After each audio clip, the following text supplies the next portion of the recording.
Hey there, Mr. Johnson. It is Wednesday, March 28th. Super congratulations on your internship. I'm glad that you liked the opera, and I really want to see the Hunger Games as well, but it is not out in Korea yet. But on the topic of hair, people with wavy/curly hair like us need a lot of help because there's not that much advice out there to get, so I thought I would give you some tips from one brother to another. So yeah, this will be the first time that I've ever done like a guru type video. I don't know if I like that. But anyway, if you've got thick like wavy hair like us, I usually like to keep it short on the sides just because it can get really crazy and round and it makes my head look too round and I don't like that. But on top, I really like having the length because that's the only way that I can get like a curly kind of texture that people actually notice. Otherwise, when I get it cut really short, I just look really young because the hair points in all these strange directions that I don't like. And now I'm going to show you how I actually do my hair every day, which I don't think I've actually worn it that way in an HTMJ video before. So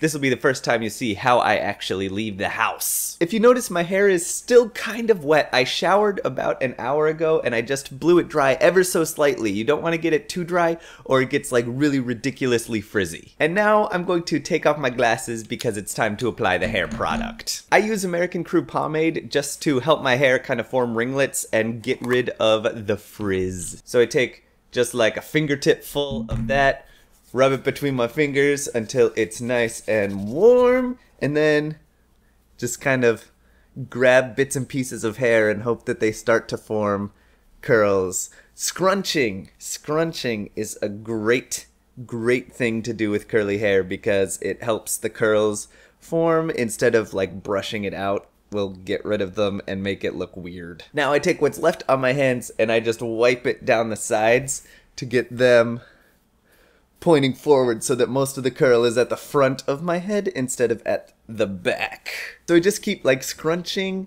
to make sure that my hair is kind of going forward and not off to the side because that tends to make it poofier than like curly. And my bangs are really thin, so they usually kind of need extra help forming curls. They get really frizzy really easily. Now I'm gonna shape my bangs the way I want them to look, which involves a lot of knowing what your hair's natural tendencies are. I have a cowlick here and a cowlick here, but this one is really big and there's nothing that I can do with it, and my hair kind of has a natural part going this way. So I'm going to try to direct my bangs this way and emphasize the part here by bringing some of these bangs off to the other side. Most of the parted look comes from actually just lifting these bangs away from my face. And now that I've got that look pretty much going, I'm going to just use some hairspray to get it to stick and hold itself in place. So now you can see how this hair like happens. It really doesn't take that long, but it took a lot of learning over the last like 2 years to get me to be able to do something like this and know exactly what my hair would do. Also, I did not realize how easily the beauty guru language comes. Like I started saying words